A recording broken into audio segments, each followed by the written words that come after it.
You are listening to the Horse Radio Network, part of the Equine Network family. Greetings, everyone. Coach Jen here, and thanks for tuning in to Horse Tip Daily, episode 1565.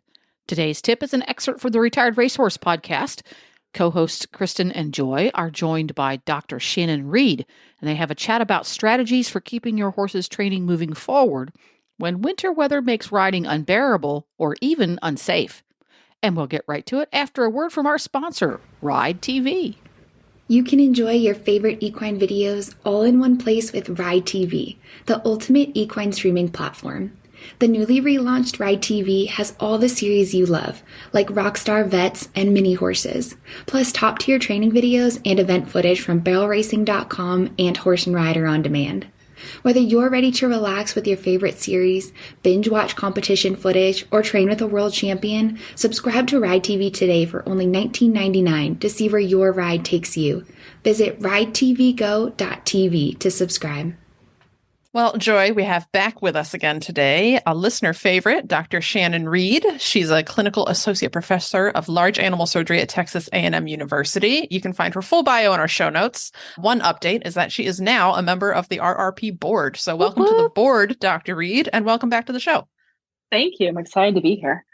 Yeah. So today we are chatting about, this was actually a listener request. We've had people reaching out to us asking for advice and ideas for what to do to keep your horse kind of progressing in training in the winter, especially if you don't have an indoor arena.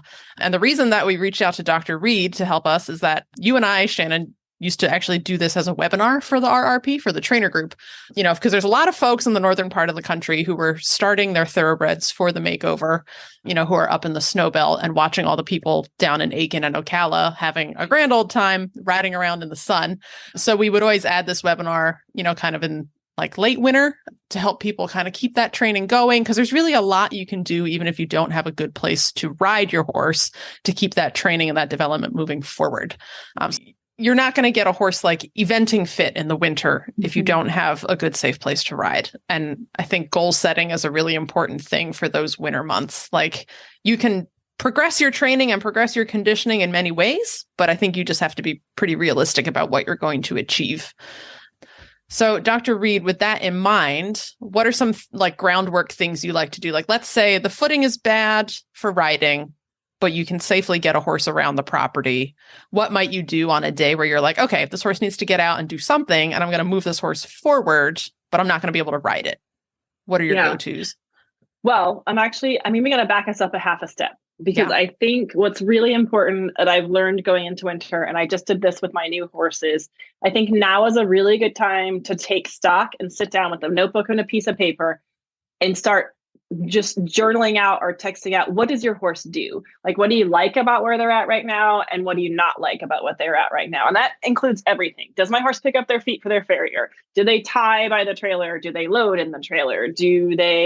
When we're talking about collection issues, is that because I can't get them to go forward, or because they're not moving off of my leg, or they're not giving? So I think to me, it would be really important. I just did this with the horse that I'm planning to work over the winter, is to sit down and write it all out, like the holes of everything. And this is not in a way to depress yourself, but in a way to like, okay, here's all the things that may have a consistent theme. And so I get student evaluations all the time, right? And as an instructor getting student evaluations, sometimes it's a little brutal. Oof. But what I will do with those is I'll sit down and I'll be like, where do I see the theme? Okay, I see a theme here that I'm not connecting with my students. Or I think you can do the same thing with your horse. Sit down with your horse and give them a student evaluation of him and just be like, this is where it's at. Because I'm going to pick my exercises based on what that list looked like. So if my list looked like, okay, when I get into a busy, crowded warm-up arena at my 3-day event, I had this with one of my thoroughbreds. He bolts, he's crazy. The first 10 minutes are just obnoxious. That is not something I want to keep doing. And so now, if I were in that crowded arena, I wouldn't even plan on getting on, but I would get him with a rope halter or a chain, and we would learn to stand still in the corner. So now if I'm outside and I have a horse like I have now, this older horse who's a little stiffer through his body, I've got this list of things that say, I need this horse to yield to pressure.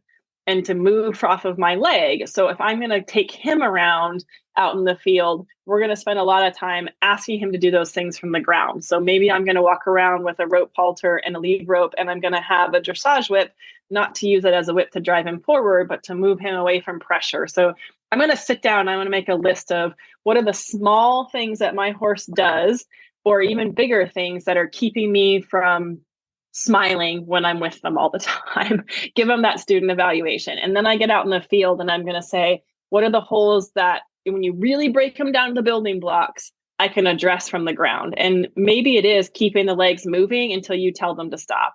Maybe it's that you can't even get on your horse from the mounting block and they walk off. So you spend one day a week just sitting at the mounting block until they're quiet, and then you're done. So I'm going to pick my ground exercises. I think now that I've done this for a little while, I know that I'm going to be limited in the winter of what are the holes I want to fill over the winter that are going to be the small things that make my life easier when I get back at it for fitness. That's super smart. And that's like something I've always thought about, like, okay, my goal for the year, let's say, is to, be able to side pass a log. I'm not going to start out by trying to side pass the log. I'm going to start out by making sure I'm getting a couple of lateral steps, and those are the kinds of things you can install over the winter if you chunk it down to that little tiny baby step. So that's super smart, is to lay out where your horse is at, what your goals are for the year, and then, kind of that smaller roadmap on how to get there. Yeah. And it might be that I never even leave the stall. Like, I honestly could say, you know what, every time I go to tack my horse up, he's cinchy at the girth, he hates being groomed. And so I'm going to spend a half an hour grooming him slowly enough until we've gotten to the point where he starts to accept it. And I'm going to, within the stall, while I'm grooming him, I'm going to groom him in his bridle. And then I'm going to ask him to give to the rein and step over in the middle of grooming him. And then I honestly think you can do, when I remind myself, I can do a lot in my horse's stall to ask them to respect my space, or to move over, or to stand still, or to focus different, or practice a whole bunch of little things. So I think you can even do building blocks in a 12 by 12 stall. Which is really convenient, if you're somewhere where your driveway is icy and you can't get a horse out of the barn, or, your horse hasn't gotten a lot of turnout, there's just nowhere to go. Because I definitely get some spots like that sometimes in the winter where it'll be kind of warmish during the day, so the driveway thaws. And then when I actually make it to the barn, it's already refrozen into an ice sheet. So I can't get a horse out of the barn, but there's still all sorts of stuff like that you can still do in the barn that's really useful. So I'll add things like, learning how to ground tie, even if you don't think you're ever going to be in a position where you're going to, quote unquote, need to use that. It's just one of those things that makes a horse well-rounded. So you might also think about things like learning to hobble. Again, not ever something you might need to use, but it's a good skill. And horses who are accustomed to something like that are less likely to panic if they get into a, tangled in a fence situation or something like that.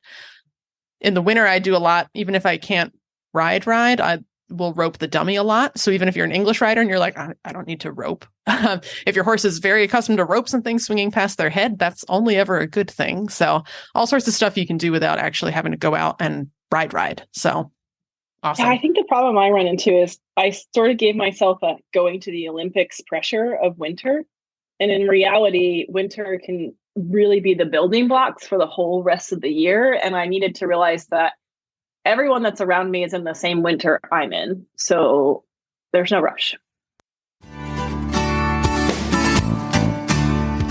Well, there you have it.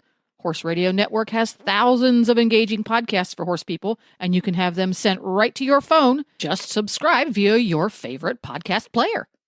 This is Coach Jen, and I will be back again soon with another tip. Until then, go ride your horse. The Horse Radio Network and the Horse Radio Network hosts are not responsible for statements made by guests on the Horse Tip Daily.